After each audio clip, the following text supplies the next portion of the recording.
Jéhovah est son nom. Jéhovah est son nom. Oui, Jéhovah est son nom. Jéhovah est son nom. Oui, nous disons puissant guerrier.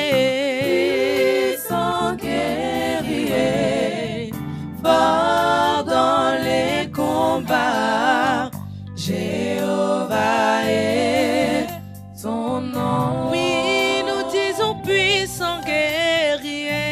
Puissant guerrier, Seigneur, fort dans les combats.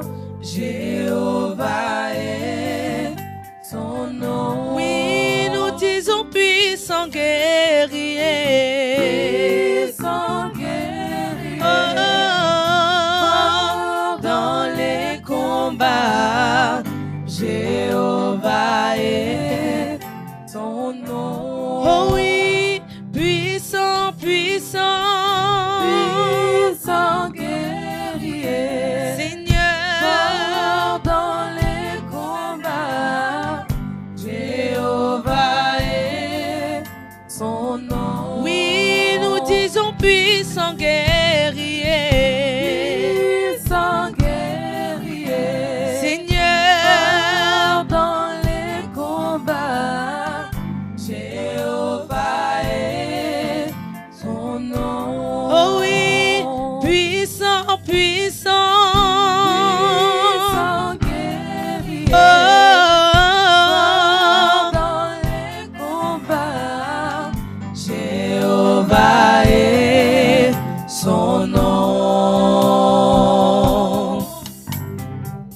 Saint-Esprit est son nom. Saint-Esprit est son nom. Saint-Esprit est son nom. Saint-Esprit est son nom. Saint-Esprit est son nom. Saint-Esprit est son nom. Saint-Esprit est son nom. Saint-Esprit est son nom. Saint-Esprit est son nom. Saint-Esprit est son nom. Oui, Saint-Esprit est son nom. Saint-Esprit est son nom. Oh, nous disons puissant guerrier. Puissant guerrier, Seigneur, dans les combats. Saint-Esprit est son nom. oui, nous disons puissant guerrier. Puissant guerrier, Oh, dans les combats. Saint-Esprit est son nom. chantons puissant, puissant. Eh, dans les combats, Saint-Esprit est son nom. oh oui, puissant, puissant. Puissant guerrier, Seigneur, dans les combats. Saint-Esprit est son nom. alléluia. te reçois en qualité de prophète, tu verras que de ta bouche, les oracles vont sortir. Le problème, c'est comment tu reçois la personne que Dieu envoie devant toi. Amen. Alors, je vous prie pour ceux qui le peuvent, nous allons nous lever pour recevoir le message de ce matin. Amen. Nous allons lui laisser le temps de nous parler de la part de Dieu. Amen. Alors, pendant que j'invite le docteur Osik Nkoto, pendant qu'il avance, on acclame plus fort le Seigneur. Est-ce que tu peux bien acclamer le Seigneur? Gloire à Dieu. Que Dieu te bénisse.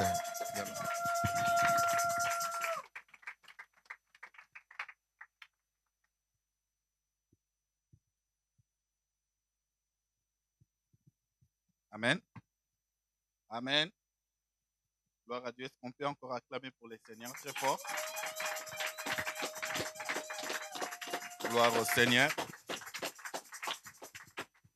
Merci, pasteur, pour l'honneur que tu me fais et pour le partage de ta chair.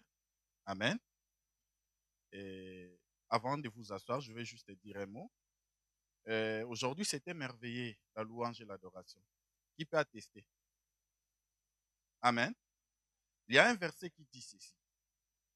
Déchargez-vous sur lui de tous vos soucis, car lui seul prend soin de vous. Amen. Alors, l'Église s'appelle la main puissante de l'Éternel. Et la louange et l'adoration sont des facteurs qui libèrent la puissance de Dieu. Et je crois que Papa Yannick avait dit ceci. Paul et Silas, lorsqu'ils se sont mis à louer Dieu, les chaînes se sont brisées de leurs mains. Alors, chaque fois que vous venez ici, pendant la louange et l'adoration, faites-les de tout votre cœur. C'est comme ça que vous vous débarrassez de vos problèmes. Et c'est comme ça que vous vous déchargez de vos maladies. Amen. Et prenez ça au sérieux. Chaque fois qu'il faut louer Dieu, chaque fois qu'il faut se mettre à adorer Dieu, faites-le sérieusement. C'est comme ça que vous vous déchargez de vos problèmes. Et c'est comme ça que Dieu vient restaurer vos vies, régénérer vos cellules. Amen. Et qui prend l'engagement de commencer à sérieusement adorer et louer Dieu. Tu peux lever sa main. Et acclame pour toi-même et tu vas t'asseoir. Amen. Alors, je l'ai redit, c'est un honneur pour moi d'être ici et de partager la parole de Dieu. Amen. La Bible déclare que heureux est la personne que Dieu agrée dans sa présence. Amen. Alors, nous allons partager la parole de Dieu. Et notre thème est Enoch marcha avec Dieu et on ne le vit plus. Enoch marcha avec Dieu et on ne le vit plus. Alors, notre texte de base, c'est Genèse 5, 24. Genèse 5, 24.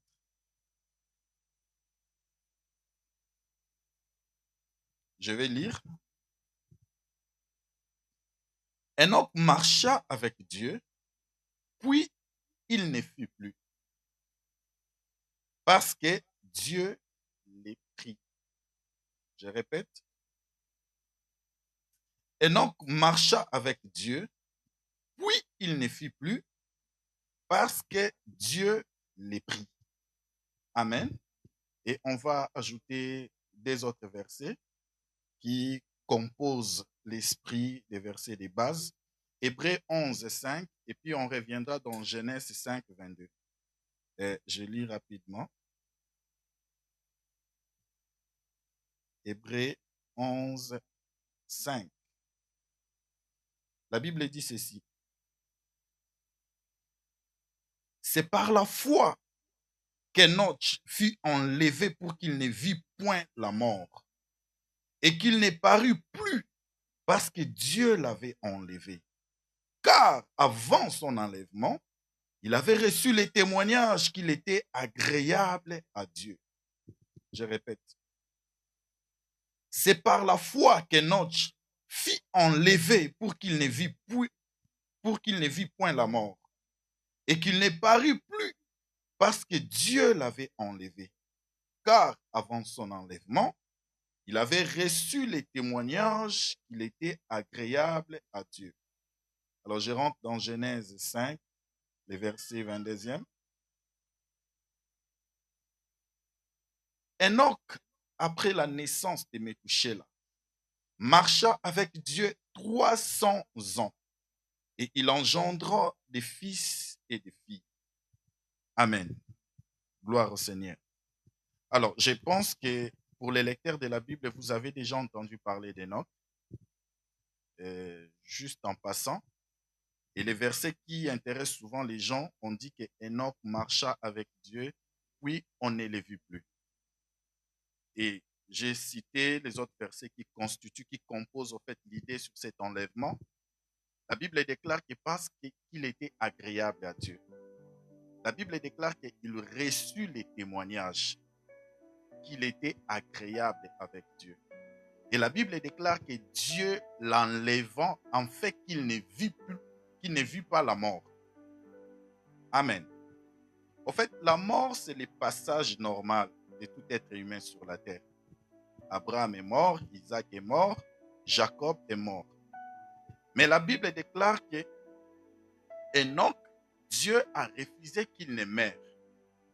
En fait, la mort, c'est le terminus. Et tous les humains passent par là.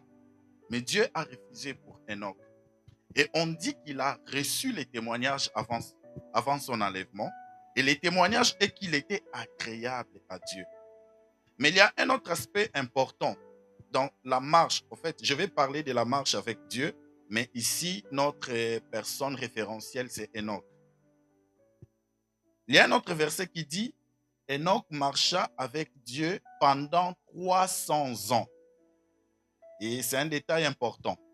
Parce que quand on dit Enoch marcha avec Dieu, vous pensez qu'il s'agissait de 2 minutes, de 10 minutes. Mais dans Genèse 5, 22, on précise. On dit qu'il marcha avec Dieu pendant 300 ans. Amen. Et puis, on ne les vit plus. Et le message d'aujourd'hui est très bénissant. Ça va te faire du bien. Mais c'est un message qui nous convie à marcher avec Dieu.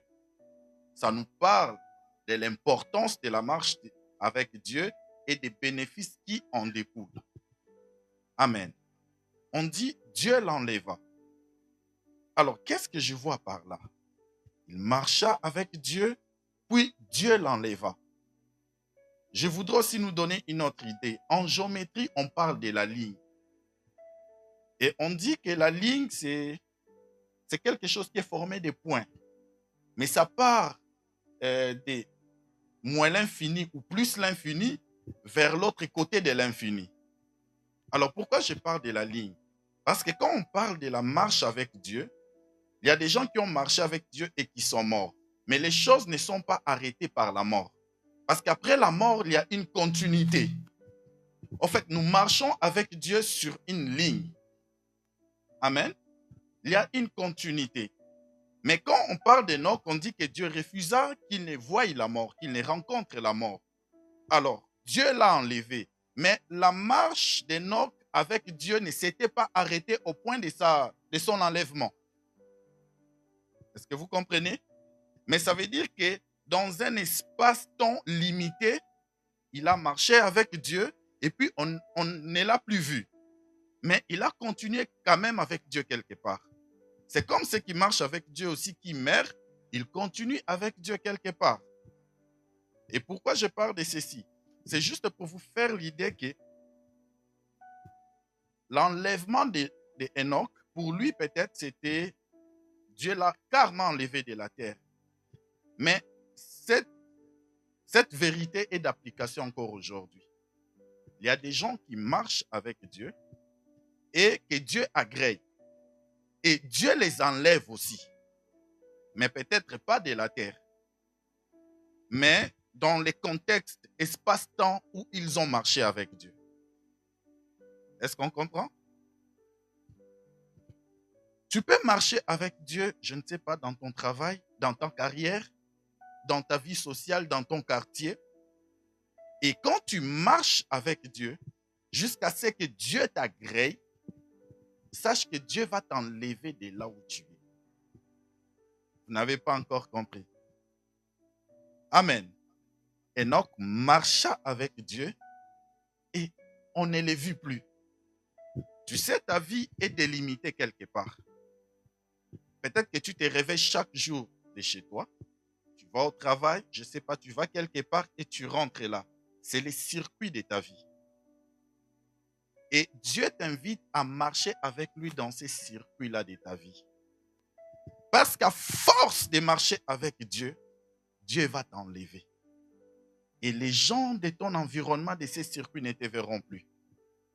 Tu n'appartiendras plus à cet environnement. Pourquoi? Parce que Dieu t'aura enlevé. La Bible déclare que Dieu l'enleva. Et on ne l'a vu plus. Enoch, on l'avait cherché. On s'est dit, mais il est parti où? Lui, on sait qu'il se retrouve toujours ici. Lui, quand il faut les trouver, on dit, va dans ces coins-là. Si tu ne les vois pas là, va dans la boutique, va au centre commercial. Mais Enoch ne s'y retrouvait plus. Pourquoi? Parce que Dieu l'avait enlevé. Et ça, c'est l'effet de la marche avec Dieu. Amen. La Bible déclare qu'au commencement, Dieu créa les cieux et la terre. Et ces versets, bon, je le dis toujours, la Bible ne commence pas avec les mots au commencement. La Bible commence avec les mots Dieu. Amen. Parce que Dieu, c'est le sujet. Au commencement, c'est, je ne sais pas c'est quoi, c'est un complément. Comment? Circonstanciel. En réalité, on dit Dieu au commencement créa les cieux et la terre. Ça veut dire qu'au commencement de toutes choses, Dieu est là. Et quand Dieu crée l'homme, il le crée pour marcher avec lui. La vie est une question de marche avec Dieu. Des fois, on se demande, mais pourquoi Dieu m'a créé? Pourquoi je suis sur la terre? Mais Dieu t'a créé pour marcher avec lui. C'est vrai que peut-être que tu rends compte que ta vie est compliquée. Toi-même, tu n'as jamais encore compris l'essence de ta vie. Tu n'as jamais maîtrisé l'orientation de ta vie. Bon, ça, ce n'est pas le problème. Ce que tu dois savoir, c'est que Dieu t'a créé pour marcher avec lui sur la terre. Amen. Au fait, c'est comme ça la conception de Dieu. Les hommes ont des problèmes aujourd'hui parce qu'ils veulent marcher eux-mêmes, parce qu'ils veulent définir la vie à leur propre sens. Mais Dieu n'a pas créé l'homme pour faire de tout ce qu'il voulait sur la terre. Dieu a créé l'homme pour marcher avec lui sur la terre. Amen.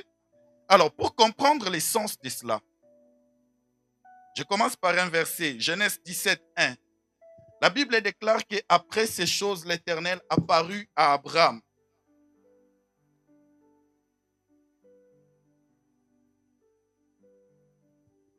Lorsque Abraham fut âgé de 99 ans, l'Éternel apparut à Abraham et lui dit, « Je suis le Dieu Tout-Puissant. Marche devant ma face et sois intègre. » Amen. L'Éternel apparaît à Abraham et il lui dit, « Je suis le Dieu Tout-Puissant.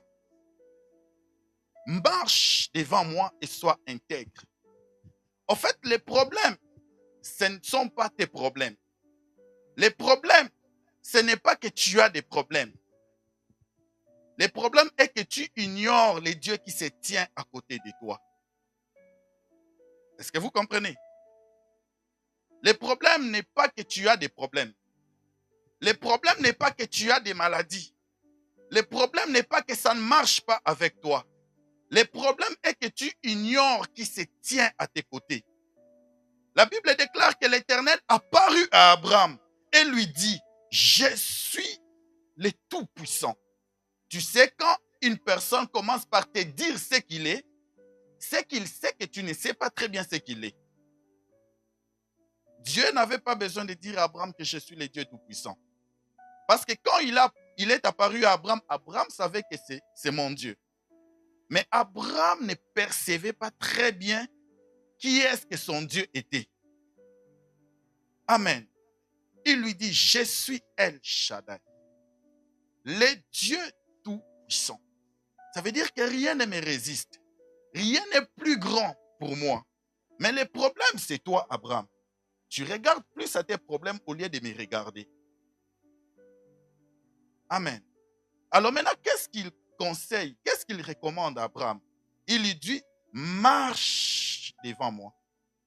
La vie est une marche. Amen. Et la vie est une marche que nous devons effectuer avec Dieu. C'est lui qui connaît les standards, les normes de la vie. C'est lui qui a construit la vie. Amen. Alors, pourquoi je dis que la vie est une marche? La vie est une marche parce qu'il y avait des promesses que Dieu avait faites à Abraham et Abraham devait les voir se réaliser dans sa vie. Ça veut dire que la marche de la vie te conduit vers ton perfectionnement, vers ton accomplissement, vers ta vraie réalisation de soi. Amen. D'où tu dois marcher. Et tu ne devrais pas marcher tout seul. Tu dois tenir la main de El Shaddai, la main du Dieu de la vie. Amen. Alors, il y a un verset qui est très intéressant qui nous décrit les 3 étapes importantes dans la marche de la vie. Genèse 12, 1 à 2.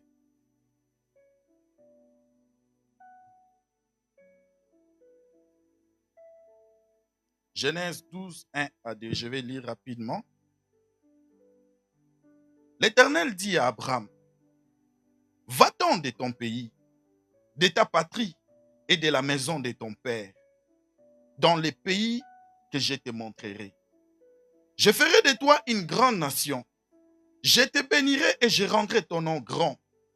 Et tu seras une source de bénédiction. Je bénirai ceux qui te béniront et je maudirai ceux qui te maudiront. Et toute la famille de la terre seront bénies en toi. En fait, cette petite portion des Écritures décrit tout sur la marche avec Dieu. Amen. Ça décrit tout sur la marche avec Dieu. Bon, avant d'y venir, je vais juste vous donner un petit récapitulatif. La Bible déclare qu'au commencement, Dieu créa l'homme, il prit la boue, il façonna et puis il souffla de ses narines et l'homme devint une âme vivante. Là, on parle d'Adam, notre ancêtre. Amen. Et Adam était en train de marcher avec Dieu jusqu'à un point où il y a eu un blackout. Amen. Ça ne corroborait plus avec Dieu. Alors maintenant, parce que la marche d'Adam devait influencer la marche de tous ses petits-fils. Amen. Alors maintenant, qu'est-ce qui se passe? Dieu les chasse de sa présence, il les chasse de son jardin. Et quand Adam, quand il sort du jardin, il a été récupéré par les filets du péché, par les filets de l'ennemi. Et c'est ainsi que vous allez voir la dégradation de l'humanité. Ça rattrape son fils Caïn, ça rattrape tel petit-fils, et puis jusqu'à ce que quelque part Dieu a dit que non, il fallait exterminer la race humaine. Ça veut dire qu'au lieu de marcher, au lieu d'évoluer avec Dieu, l'homme était en train de régresser. Amen. Alors jusqu'à ce que Dieu dit non, je dois reprendre l'homme. Alors, il va à la rencontre d'Abraham. Il les rencontre, il se présente à Abraham. Et il lui dit, tu dois marcher avec moi. Alors maintenant, comment marcher avec ces dieux-là? Et c'est la même question que vous posez également aujourd'hui. Comment marcher avec Dieu? Dans quel espace-temps? Quelles sont les différentes indications qu'il y a dans cette marche-là? Alors, les versets de Genèse 12, 1 à 3, ça nous donne les descriptions les plus importantes. Et je disais qu'il y a 3 étapes dans ces versets-là. La première étape, la Bible dit, quitte ton pays, ta patrie et ta famille. Amen. Quand une personne accepte de marcher avec Dieu, il doit commencer premièrement par quitter. Il doit quitter son pays, il doit quitter sa patrie, il doit quitter sa famille. Pourquoi? Quand tu rencontres Dieu, ta définition du pays ou ton implication dans les pays, dans la patrie et dans la famille n'est pas ordonnée selon Dieu. C'est pourquoi vous voyez souvent quand une personne rencontre Jésus, il se met à batailler avec les esprits, je ne sais pas, des familles, avec les esprits de son clan, avec les démons de son clan. Pourquoi? Parce que avant que tu ne connaisses Jésus-Christ, ta place dans la famille n'était pas définie par Dieu. Vous comprenez?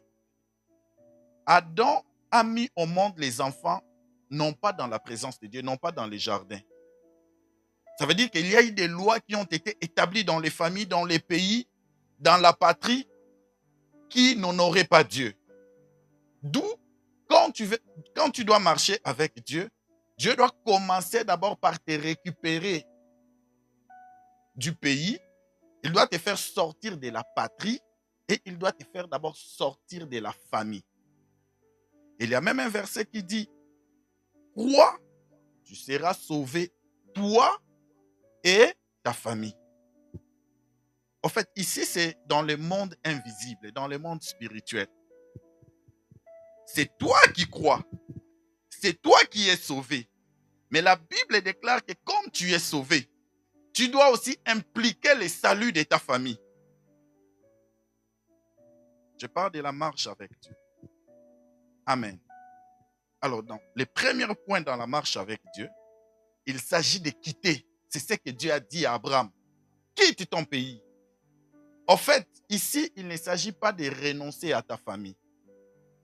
Vous comprenez? Il ne s'agit pas de bannir ta famille, mais il s'agit de réorganiser ta famille. Vous savez pourquoi l'ennemi contrôle facilement les familles? Pourquoi il contrôle facilement les clans? Parce que sans Jésus, la position spirituelle des familles sont déjà biaisées. Vous comprenez? La personne qui a organisé les familles l'a fait en dehors de la volonté de Dieu. D'où quand tu rencontres Dieu, Dieu cherche à réorganiser les choses. Amen. Alors, quand on parle du pays, les pays impliquent beaucoup de choses. Ça implique les lois de votre pays, la structure, l'organisation, les définitions de votre pays. Et je ne vais pas aller loin, mais vous savez qu'il y a des pays qui acceptent ce qui n'est pas accepté dans la parole. Amen. Et même dans les anciens temps, les lois de certains pays autorisaient les sacrifices humains. Pour peut-être avoir une bonne récolte, il fallait sacrifier des vies. Et là, c'est les pays entiers, le gouvernement qui s'est décidé ainsi.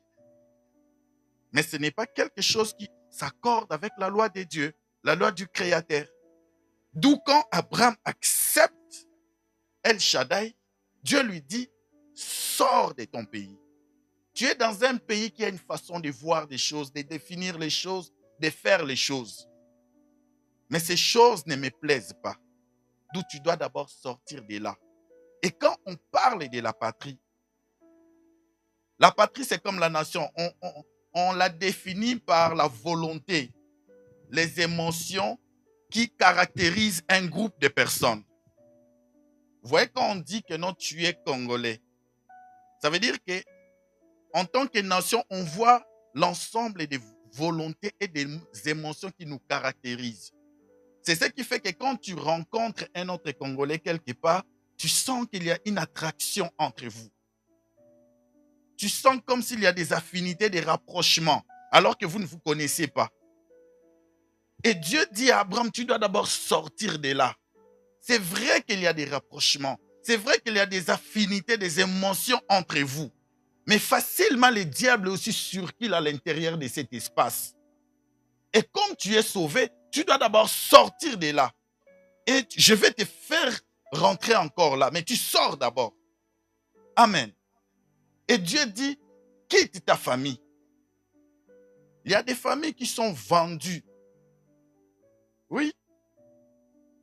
Il y a des familles sur les plans physiques comme ça, vous les voyez. Mais eux-mêmes, ils savent que non, notre famille, nous avons été vendus au péché. Chez nous, telle chose ne se fait pas. Vous voyez? Alors maintenant, quand tu rencontres le Créateur, il doit d'abord te faire sortir de là. Parce que selon les hommes, votre famille est caractérisée comme cela. Ici, chez nous, on n'obtient pas ceci. Ici, chez nous, voilà notre problème, c'est ça. Ici, chez nous, nous sommes victimes, esclaves de telle maladie. Alors, quand tu rencontres le Créateur, il te dit, quitte de ta famille. Quitte ta famille. Ça veut dire que toi, tu ne seras plus esclave de cette chose-là. Toi, tu ne seras plus victime de ces liens-là. Parce que tu l'as rencontré. Et parce que tu dois marcher avec lui. Amen. Et la deuxième étape, Dieu dit à Abraham, va-t'en dans les lieux que je t'indiquerai. Quand tu rencontres Dieu, il te donne une vision. Il t'ouvre un couloir. Amen. Il te dit, va-t'en dans les lieux que je t'indiquerai. Et là même, la marche avec Dieu commence. Dieu a dit à Abraham, marche devant moi. Et il faut marcher avec Dieu. Tu ne vas plus faire forcément ce que les gens veulent que tu fasses. Mais tu vas saisir une direction dans laquelle tu dois te mouvoir. Amen. Et cette direction-là n'est pas forcément physique, mais même spirituelle. Parce que beaucoup de gens, leur problème est que sur les plans spirituels, ils ne marchent pas, ils sont liés. Du reste, les pasteurs ici parlent souvent de l'âne qui est attaché. Amen. L'âne était attaché et personne n'y était monté. Mais le Seigneur a dit, apportez-les-moi. Ça veut dire que l'âne avait une mission. L'âne devait porter quelqu'un. L'âne devait marcher. Vous comprenez? Dieu dit à Abraham, va-t'en vers les lieux que je t'indiquerai. Ça veut dire que ta vie obtient un sens, une direction. Tu ne vois plus ta vie sur place. Tu te dis que non, je dois faire ceci, je dois évoluer. Et c'est ça avec Dieu. Quand tu rencontres Dieu, tu ne peux plus voir ta vie qui est là. Ne rien faire, se réveiller, manger, dormir, suivre la télé, rire. Dieu va te donner une direction. Il va te dire, va-t'en vers les lieux que je t'indiquerai. Amen. Et le troisième point dans la marche avec Dieu, Dieu dit à Abraham, je rendrai ton nom grand et tu seras une source de bénédiction. Amen. Ça veut dire que tu ne peux pas marcher avec Dieu fortuit. Tu ne peux pas marcher avec Dieu juste pour marcher avec Dieu. Il y a des promesses qui s'attachent à la marche avec Dieu. Il y a des promesses qui s'attachent à la marche avec Dieu. En marchant avec Dieu, Dieu va commencer à te parler. Dieu va commencer à te révéler des choses qui s'attachent à ta vie. Amen. Dieu va rendre ta vie intéressante. Et c'est comme ça que je vous ai dit. La Bible dit, Enoch marcha avec Dieu pendant 300 ans.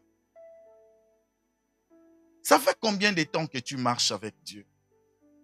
Dans ta marche avec Dieu, as-tu des promesses? As-tu reçu des prophéties? Et es-tu patient dans ta marche avec Dieu? Parce que des fois, quand nous marchons avec Dieu, nous sommes tellement impatients. Dieu avait dit, mais il ne fait pas. Dieu, sinon je vais lâcher. La Bible déclare que Enoch marcha avec Dieu pendant 300 ans. Amen. Je ne dis pas que toi tu marcheras avec Dieu pendant 100 ans. Mais seulement, tu dois te dire que la vie est une marche avec Dieu. Tu dois t'armer de cette pensée. Et tu dois marcher avec Dieu. Amen. Oui. La Bible déclare que Paul et Silas, ils avaient des liens. Mais ils s'étaient mis à louer Dieu. Ils ne considéraient pas qu'ils avaient des mains liées. Mais ils ont loué Dieu. Ils ont loué. Quand ils louaient Dieu, ils ne savaient pas qu'ils étaient en train d'intensifier la présence de Dieu. Amen. Des fois, nous aspirons au miracle. Mais nous ne savons pas intensifier la présence de Dieu. Nous ne savons pas remplir notre bouteille de la gloire, de la puissance de Dieu. Apprenons à marcher avec Dieu. Alors, comment marcher avec Dieu? Rapidement, on va apprendre des passages. Ephésiens 2, 3 et Galates 5, 16.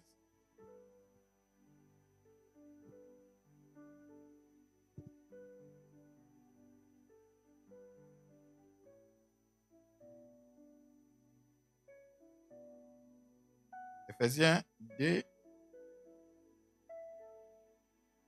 3 et Galates 5, 16. Je lis. Nous tous aussi, nous étions de leur nombre et nous vivions autrefois selon les convoitises de la chair, accomplissant les volontés de la chair et de nos pensées, et nous étions par nature les enfants de colère comme les autres.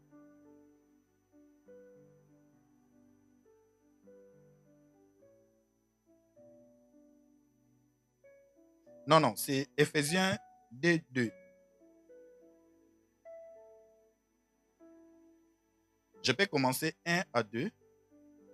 Vous étiez morts par vos offenses et par vos péchés, dans lesquels vous marchiez autrefois, selon les trains de ce monde, selon les princes de la puissance de l'air, de l'esprit qui agit maintenant dans les fils de la rébellion. Écoutez, le verset dit, dans lesquels vous marchiez autrefois selon les trains de ce monde. Amen.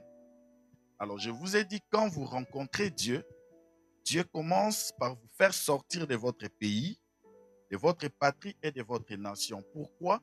La Bible parle ici. Ça parle des hommes. Il parle aux Éphésiens, aux habitants d'Éphèse. Il dit, autrefois, vous, Éphésiens, vous marchiez selon les trains de ce monde, selon les princes de la puissance de l'air. Ça veut dire que vos familles, vos entreprises, vos vies personnelles étaient définies et ça fonctionnait selon les normes du prince de l'air, selon les trains de ce monde. Vous comprenez?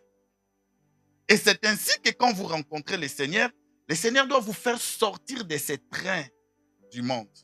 Il doit vous faire sortir de l'influence du prince des ténèbres.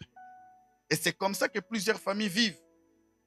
Ils vivent, mais ils sont sous l'influence du prince des ténèbres. Et le second verset, Galates 5, 16.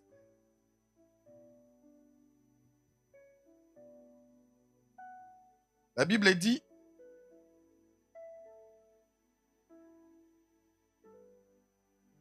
j'ai dit donc, marchez selon l'esprit et vous n'accomplirez pas les désirs de la chair.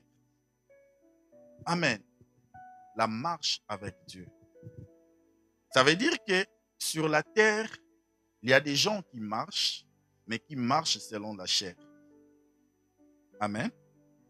Et Paul explique encore plus mieux. Il dit, je vous dis donc, marchez selon l'esprit et vous n'accomplirez point les désirs de la chair.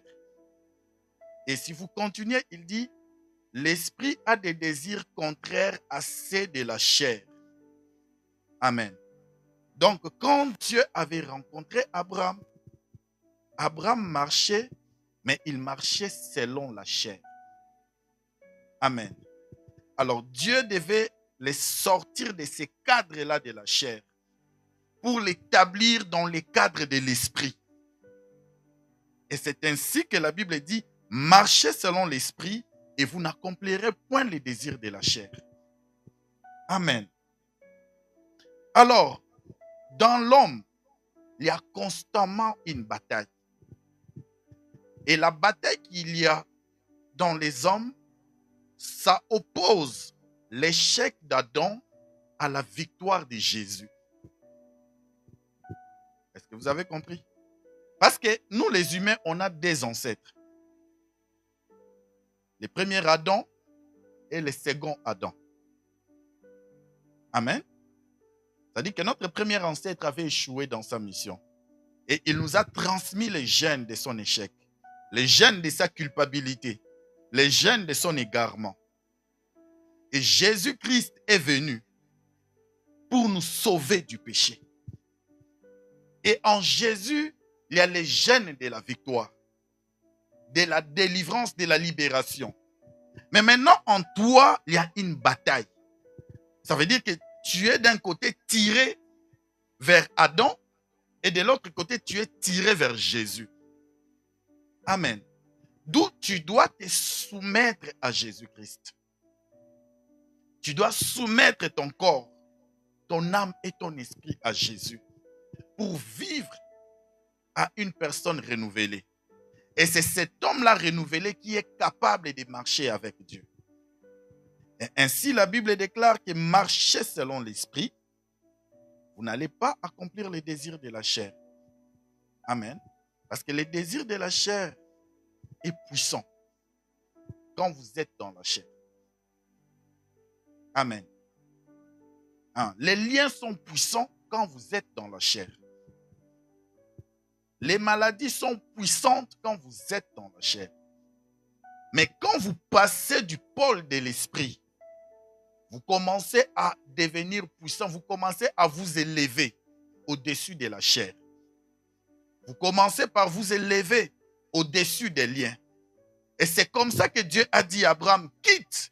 En réalité, c'était cette démarche de quitter la chair pour entrer dans l'esprit.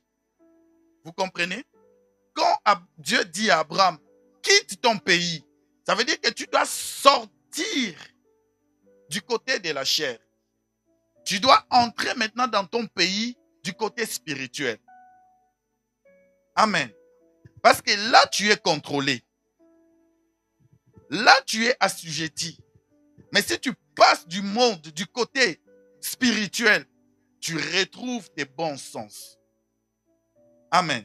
Tu retrouves ton humanité, tu retrouves le contrôle de ton corps, tu retrouves le contrôle de ton âme et tu retrouves le contrôle de ton esprit. En fait, la plupart des gens ne se contrôlent pas. Ils savent qu'il y a une force en eux qui est plus forte qu'eux. Amen. Oui, parce que Paul a dit, le mal que je ne vais pas faire, c'est ce que j'ai fait. Et il dit, je réalise qu'il y a une force qui agit en moi. Il dit, malheur à moi parce que j'ai été livré au péché. Mais ce matin, Dieu te dit, quitte. Quitte le monde chair. Passe vers le monde esprit. Et tu te rendras compte que tu vas devenir toi-même. Tu te rendras compte que tu vas devenir libre. Si tu dis aujourd'hui, je ne sors pas, tu ne sortiras pas. Si tu dis que je vais sortir aujourd'hui, tu vas sortir. Amen. Vous savez les problèmes, par exemple, avec la bénédiction. Vous voyez ici, Dieu fait une promesse à Abraham. Il dit, quitte, quitte, quitte. Va et je te bénirai. Dieu ne commence pas par dire à Abraham, je te bénis. Tu vas quitter et tu vas aller là où je t'indique. Le problème est que avoir des richesses, avoir le pouvoir, tant que vous êtes encore assujetti, vous devenez encore très dangereux dans les mal. Est-ce que vous comprenez? Et c'est comme ça même que la Bible déclare que la bénédiction de l'Éternel ne vient pas avec les chagrins. Vous connaissez ce verset? Mais pourquoi ça ne vient pas avec les chagrins? Parce que naturellement, les richesses apportent les chagrins. Oui. Observez la vie des milliardaires. Les richesses, beaucoup de pouvoir. Non, mais c'est compliqué. Mais maintenant, la capacité d'avoir les richesses et d'être en paix, cette capacité se trouve en Jésus. C'est pourquoi la Bible déclare que la bénédiction de l'Éternel n'apporte pas les chagrins. Ça veut dire que naturellement, les richesses, les bénédictions, ça embrouille les gens. Oui. Il y a des gens qui ont perdu le contrôle de leurs enfants juste parce qu'ils avaient des moyens. Parce que l'enfant devait avoir aussi ça. Lui, il devait faire ça. Ils étaient tellement libres, ils avaient tout. Et ils ont perdu le contrôle de ce qu'ils avaient. Et ainsi, la Bible déclare que la bénédiction de l'Éternel ne vient pas avec les chagrins. Alors, avant que Dieu ne te donne ces bénédictions, il prend soin de te donner les mondes, de t'enseigner comment on s'en sert, comment on reçoit des richesses et comment on utilise les richesses. Il y a par exemple un verset que j'aime beaucoup. Ce verset dit, recommande aux riches du présent siècle de ne pas se confier, de ne pas placer leur confiance dans des richesses incertaines, mais de la placer en Dieu. Vous voyez par exemple ce verset? Pourquoi? Parce que quand on a des richesses, on commence trop à croire, à placer la confiance aux richesses. Vous voyez? Mais c'est un piège. Et la Bible dit que ce sont des richesses incertaines. Vous voyez? Alors, Dieu, quand dans sa marche avec lui, il nous enseigne que même quand tu as des richesses, la foi, la confiance, il faut la placer en Dieu. Vous comprenez? Il y a une parabole que Jésus avait donnée à un homme riche. Il dit, il y avait un homme qui avait tellement bossé, travaillé et il avait accumulé beaucoup de biens. Et un jour, cet homme dit, ah mon âme, tu as vraiment travaillé, tu as vraiment bossé, voilà que tu as maintenant beaucoup de richesses. Maintenant, tu peux te reposer car tu as beaucoup de biens. Il dit que cette même nuit, Dieu est venu reprendre son âme. Vous voyez? La confiance, la foi, on ne la place pas dans ses richesses. On la place en Dieu. Et c'est ce qui fait que vous êtes tranquille. Je vais vous donner juste une petite illustration. Imagine que tu as beaucoup d'argent et que tu commences à sentir que j'ai tellement mal. J'ai mal, tu vas voir les docteurs. C'est compliqué ton cas. Tu sais combien tu seras mal à l'aise? Et c'est comme ça qu'il y a des gens qui meurent avec des douleurs. Ils ne veulent pas quitter la terre. Je ne sais pas si ce sont les anges ou les démons qui viennent les reprendre, mais ils crient. Pourquoi? Parce que son âme est tellement attachée aux choses de la terre. Vous voyez? Quand ton âme, quand ton esprit est attaché à Dieu, même s'il faut mourir aujourd'hui, tu diras Amen. Ah, c'est dur, mais c'est comme ça. Parce que vous ne maîtrisez pas vos jours. Vous voyez? Amen. Alors, les avantages de la marche avec Dieu.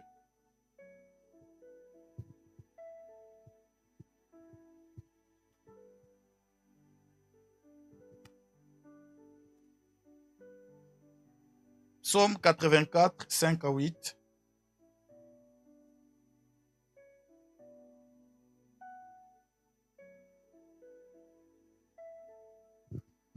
Je lis.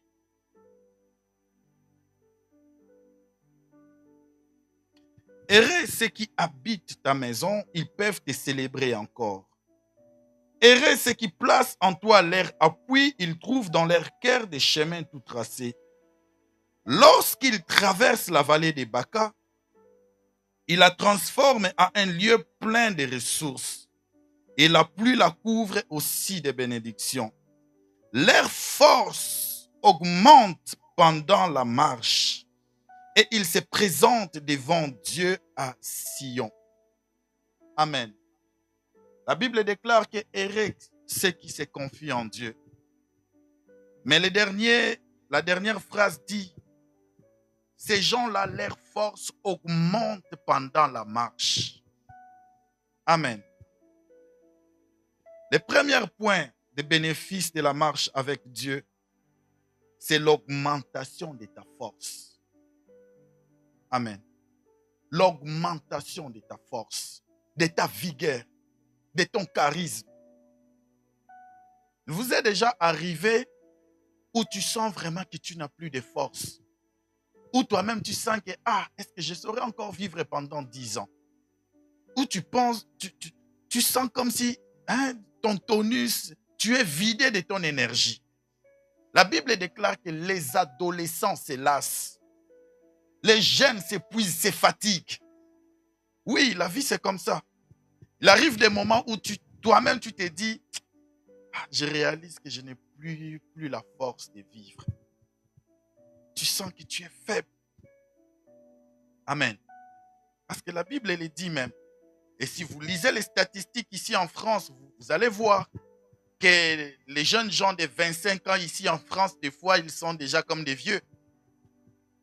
Vous voyez un adolescent, mais il est déjà épuisé, fatigué de la vie. Et là, la Bible, elle a déjà écrit en l'Antiquité.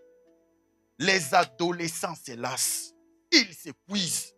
Les jeunes gens se fatiguent. Mais la Bible déclare que ceux qui se confient en l'Éternel renouvellent leur force. La Bible déclare qu'ils augmentent la force en marchant. les premiers bénéfices de la marche avec Dieu. Peut-être que tu es encore faible. Peut-être que tu n'as encore rien dans ta vie. Peut-être que ton nom ne dit rien aux gens. Peut-être que ton visage ne plaît pas. Mais je te conseille de marcher avec Dieu. À force de marcher avec Dieu, tu augmentes ta vigueur. À force de marcher avec Dieu, tu augmentes ta force. Dans ton travail, dans ta carrière, je te conseille de marcher avec Dieu. Amen.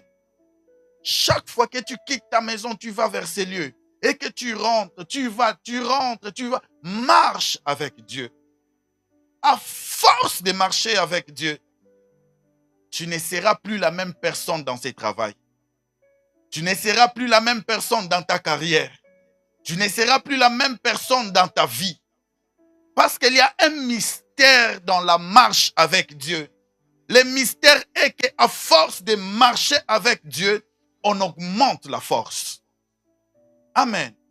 Quand Dieu a fait sortir Israël de l'Égypte, c'était des esclaves. Ils avaient la mentalité des esclaves. C'était des gens non instruits. Mais à force de marcher avec Dieu, quand ils sont arrivés à la terre promise, ils ont possédé des maisons. Ils ont possédé des champs. Ils sont devenus des hommes forts, des hommes vaillants. C'est le mystère de la marche avec Dieu. Amen. C'est le mystère de la marche avec Dieu. À force de marcher avec Dieu. Pasteur, vous avez fait, je crois, 5 ans de l'autre côté. Vous marchiez avec Dieu. Mais vous ignorez qu'à la 6e année, vous alliez disparaître de l'autre côté. Il y a des gens, des fois, en passant par là, ils se demandent, mais je ne les vois plus. On vous cherche de l'autre côté. Dieu vous a enlevé de là. C'est la force, le mystère de la marche avec Dieu. La Bible déclare qu'Enoch marcha 300 ans avec Dieu. On les voyait, on les critiquait. On disait, cet homme-ci avec aussi ces histoires, ces discours de Dieu, il nous embête. Mais un jour, la Bible déclare qu'on ne les vit plus. Pourquoi? Parce que Dieu l'enleva. Et on dit, avant son enlèvement, il avait reçu le témoignage qu'il était agréable à Dieu. Alors je t'encourage à marcher avec Dieu. Il y a quelque chose qui va se passer dans ta vie. Là où tu travailles, peut-être que ton poste, c'est rien, tu n'as pas un bon salaire. Mais je te dis, continue à marcher avec Dieu. C'est dangereux que de marcher avec Dieu. Dieu va t'enlever de là où tu es. Et il va te placer quelque part ailleurs. Amen. Il y a eu une période dans ma vie, vraiment je vivais la précarité. Des habits, des chaussures, c'était compliqué. Et pendant cette période, souvent je faisais la marche. S'il faut se rendre à tel endroit, j'ai marché. Et il s'avérait que des fois, les gens me voyaient, mes amis qui passaient peut-être dans des voitures, dans des taxis.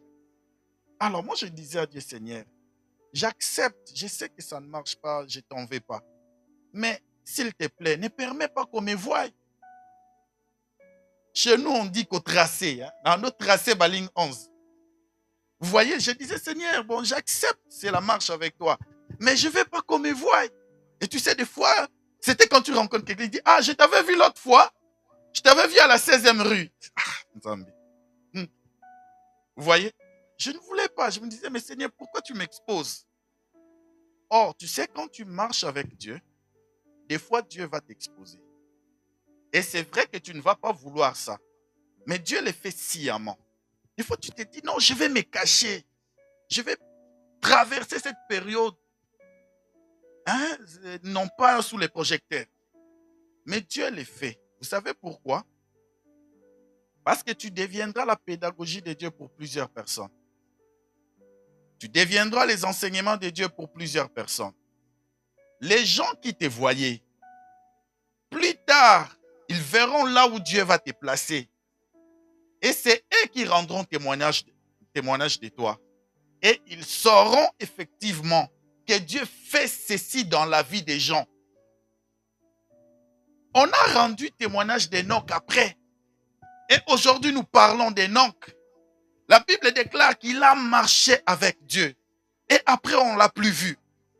Et les gens ont compris que c'était sérieux. Ça veut dire que nous aussi, on doit arranger nos vies. Nous aussi, on doit faire confiance à ces dieux-là. Amen. Le deuxième bénéfice, la Bible parle de l'enlèvement. On ne va plus te revoir. C'est vrai que c'est dur là où tu es. Des fois même, tu te dis, Seigneur, j'ai même envie de mourir que de rester ici. Je te demande un peu de patience. Marche encore avec Dieu. Amen. Tu ne sais pas voir des issues favorables. Mais je te dis, marche avec Dieu. Je sais que de l'autre côté, des fois, on vous torturait. Comment on dit? Je cherchais un verbe là. On vous mortifiait. Vous voyez? Mais qu'est-ce qu'il fallait faire? Vous n'aviez pas assez d'argent pour prendre une autre maison.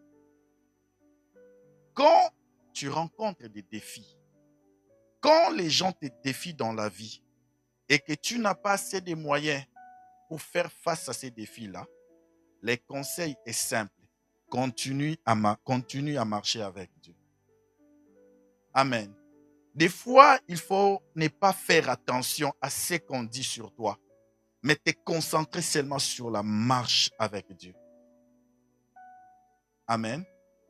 Quand les enfants d'Israël étaient arrivés devant la mer Rouge et que les Égyptiens venaient derrière eux, voyez, ils se sont mis à crier. Les Égyptiens viennent, ils vont nous tuer. Qu'est-ce que Dieu avait demandé à Moïse de leur dire? Il leur a dit, dis-leur de garder silence. Amen. Dis-leur de garder silence. On n'a pas toujours besoin de solutions. Non, mais donne-nous une solution. Qu'est-ce qu'on va faire? Il a dit, dis-leur de garder silence et ils vont voir comment est-ce que l'Éternel va combattre pour eux. Vous savez, dans la vie, tous les combats ne sont pas tes combats. Il y a des combats que tu rencontres, mais c'est les combats de l'Éternel. Amen. Dans les ministères, dans la vie, il y a des combats où toi-même tu dois combattre. Mais il y a des combats que l'Éternel seul ne peut combattre pour toi. Et quand il y a un combat dans ta vie qui nécessite l'implication de l'Éternel, alors toi tu dois apprendre à te taire. Tu dois apprendre à garder silence. Et quand on dit garder silence n'est pas fermer la bouche. Garder silence, c'est vraiment se taire même au niveau de son cœur. Et quand on se tait, on place la confiance en Dieu. Amen. L'enlèvement de Dieu. Vous êtes ici, vous ignorez dans 5 ans ce qui va se faire. Vous ignorez comment est-ce que vous allez devenir dans 5 ans. Alors, ce matin, moi, je ne suis pas venu vous dire ce que vous serez dans 5 ans. Comment est-ce que vous serez? Je suis seulement venu vous apporter une formule divine. Une formule divine qui résulte dans la marche avec Dieu. Je suis venu vous dire que continuez de marcher avec Dieu. Et il y a des mystères qui vont s'opérer au milieu de vous. Amen. Oui. Continuez à marcher avec Dieu. Pourquoi? Parce que Dieu a dit que je rendrai ton nom grand. C'est la promesse qui s'attache à la marche avec Dieu. Amen. Oui. Si tu marches avec Dieu, tu ne pourras pas finir dans les plaies, dans les malheurs. Tu ne marches pas avec ton oncle ni avec ton père. Tu marches avec le Dieu Tout-Puissant. Amen. Et troisièmement, je finis par là. La Bible est remplie d'illustrations des gens qui ont marché avec Dieu. Amen. Il y a des gens, des esclaves qui ont marché avec Dieu. Ils ont tellement fait confiance à Dieu. Ils ont même eu des opportunités de tricher pour se voir libérés de la servitude. Ils ont refusé pour faire confiance en Dieu. Et ces gens sont arrivés même à atteindre les sommets de leur nation. Vous voyez, dans la Bible, ce n'est pas seulement Joseph qui est devenu Premier ministre. Connaissez-vous quelqu'un d'autre qui est esclave qui est devenu Premier ministre? Oui, il y en a dans la Bible. L'oncle d'Esther, c'était qui? Mardoché.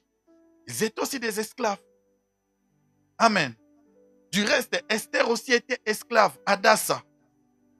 Amen. La force de la marche avec Dieu. Peu importe ce que tu es aujourd'hui. Peu importe comment tu te vois face à tes propres yeux. Peu importe ce que l'on dit de toi. Le problème, ce n'est pas ces gens-là. Ils te voient, mais ils te voient à leur façon. Amen.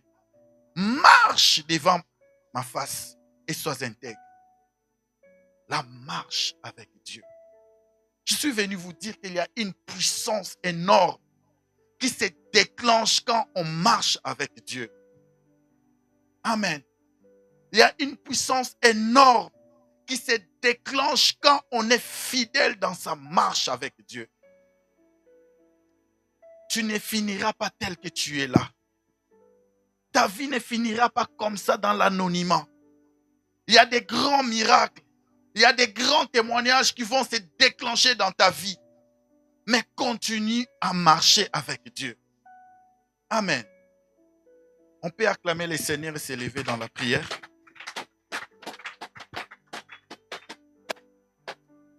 Yes.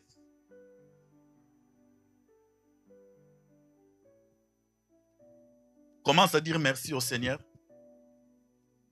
Commence à dire merci pour les messages. Yes, lève-toi, lève-toi, lève tes mains. Dis merci à Dieu pour ces messages. Ces messages qui vont devenir une réalité dans ta vie. Dis merci à Dieu. Je t'entends pas, prie. Ô Éternel, merci pour ces messages de la marche avec Dieu. Merci, ô Dieu, car tu veux libérer les témoignages dans ma vie. Merci, car tu veux accomplir tes promesses dans ma vie. Ainsi, tu m'as envoyé ces messages, cette parole. La Bible déclare que dans leur angoisse, ils crièrent à l'Éternel. Ils crièrent à l'Éternel. Et l'Éternel leur envoya sa parole. Tu vas dire merci pour la parole de Dieu que Dieu t'a envoyée ce matin. Dis, Seigneur, que ta parole devienne chère à moi. Que ta parole devienne une réalité dans ma vie et dans ma famille. Au nom de Jésus, prie Dieu. Alléluia. Alléluia. Alléluia. Dans leur détresse, ils crièrent à l'Éternel. Et l'Éternel leur envoya sa parole. Et sa parole les fit sortir de là où ils étaient bloqués. Éternel, merci pour la parole que tu as envoyée à ton peuple ce matin. Oh Dieu, merci pour la parole que tu as libérée ici ce matin. Je prie, oh Dieu, que la puissance qui est derrière cette parole puisse s'enclencher dans leur vie. Que la puissance de cette parole puisse se manifester dans leur vie. Au nom de Jésus. Tu vas prier Dieu, tu vas prier Dieu. Dis, Père, libère la puissance de ta parole dans ma vie. Au nom de Jésus, prie Dieu. Alléluia. Randaraba sheterebe gorio sote. Iranderebe shibidi karia santaraba ekerebe shika. Runderebe sakerebe shibidi shataraba ekerebe. Irando sherebe karia santaraba ekerebe shika. De toi. Oh Jésus. Que ta présence en moi devienne réelle. Que ta présence en moi devienne palpable. Je veux une autre dimension de toi. Que ta présence devienne réelle. Que ta présence en moi devienne palpable. Je veux une autre dimension de toi. Seigneur, que ta présence en moi devienne réelle. Que ta présence en moi devienne palpable. Je veux une autre dimension de toi.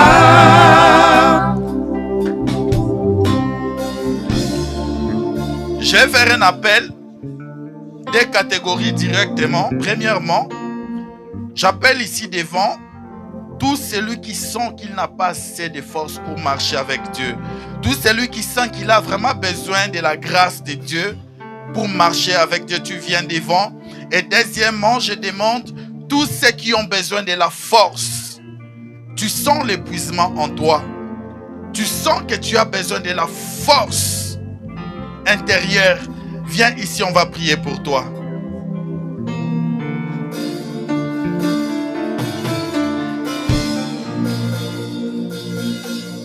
On le fait rapidement. Tu as besoin de la force, tu viens devant.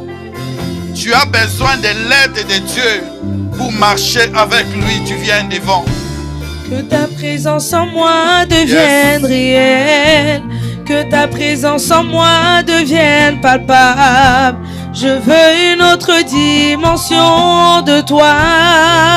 Pendant que tu es là devant, tu te mets à prier. Tu pries, tu ne vas pas crier, mais tu réclames l'aide de Dieu. Tu réclames que Dieu te visite, qu'il te touche. Palpable. Yes. Je veux une autre dimension de toi. Que ta présence, Seigneur, devienne réelle. Que ta présence en moi devienne palpable.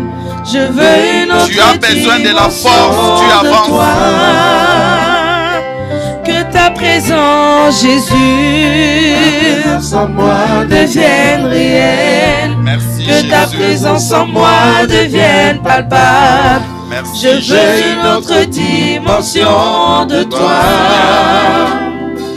Que ta présence, Seigneur, que ta présence en moi devienne réelle. Que ta présence en moi devienne palpable. Je veux une autre dimension de toi. Que ta présence, Jésus, que ta présence en moi devienne réelle. Que ta présence en moi devienne palpable. Je veux une autre dimension de toi. La dimension du toucher, la dimension de gloire, la dimension de puissance. Chantons la dimension de gloire, la dimension du toucher, la dimension de gloire, la dimension de puissance. Chantons la dimension de gloire, la dimension du toucher, la dimension de gloire, la dimension de puissance. Disons la dimension de gloire, la dimension du toucher, la dimension de gloire, la dimension de puissance. Chantons la dimension de gloire, la dimension du toucher, Seigneur, la dimension de gloire, la dimension de puissance. Tu as besoin de la force, la dimension de gloire, de concevoir des projets, de les poursuivre et les atteindre. Passe devant. Yes. La dimension de puissance. Oh oui, la dimension de gloire, la dimension du toucher, Seigneur, la dimension de gloire, la dimension de puissance. Oh oui, la dimension de gloire, la dimension du toucher, la dimension de gloire, la dimension de puissance. C'est ma saison, c'est ma saison, c'est ma saison, c'est ma saison, Seigneur, c'est ma saison, c'est ma saison du toucher. C'est ma saison, c'est ma saison. C'est ma saison, c'est ma saison, c'est ma saison, c'est ma saison, c'est ma saison de gloire. C'est ma saison, c'est ma saison. C'est ma saison, c'est ma saison, c'est ma saison, c'est ma saison, c'est ma saison du toucher. C'est ta saison, c'est ta saison. C'est ma saison, c'est ta saison, c'est ta saison, c'est ta saison, c'est ta saison de gloire. C'est ta saison, c'est ta saison. C'est ma saison, Seigneur Jésus. C'est ma saison, c'est ma saison du toucher. C'est ma saison, c'est ma saison. C'est ma saison, c'est ma saison, c'est ma saison, c'est ma saison, c'est ma saison de gloire.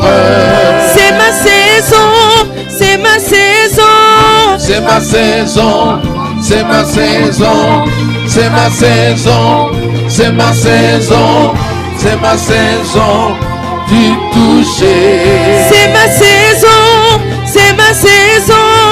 C'est ma saison, c'est ma saison, c'est ma saison, c'est ma saison, c'est ma saison. Jésus, c'est ta saison, c'est ta saison. C'est ma saison, c'est ma saison, c'est ma saison, c'est ma saison, c'est ma saison du toucher.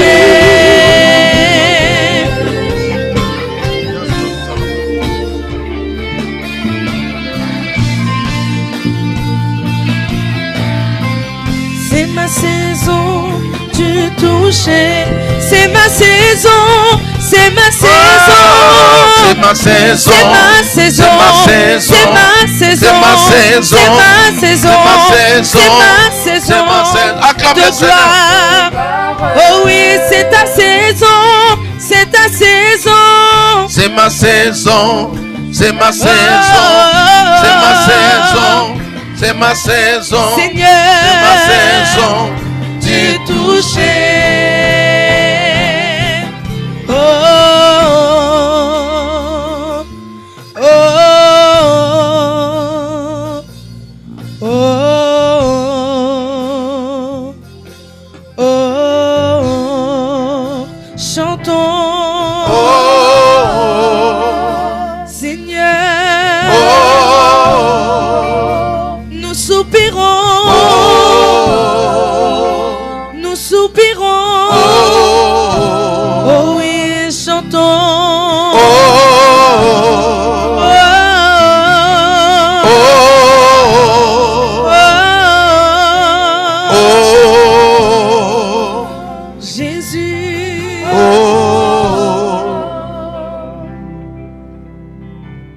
Les souffrances du présent ne seront pas comparables ou ne sont pas comparables à la gloire que Dieu prépare pour toi et moi.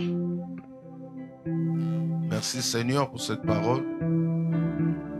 Que cette parole soit scellée dans nos cœurs et que les voleurs, les ravisseurs ne puissent pas voler et qu'elle produise des miracles. Au nom puissant de Jésus-Christ, nous disons tous Amen. Acclamons le Seigneur. Vous pouvez vous asseoir. Gloire à Dieu. Merci Seigneur. Amen. Gloire à Dieu. Vraiment.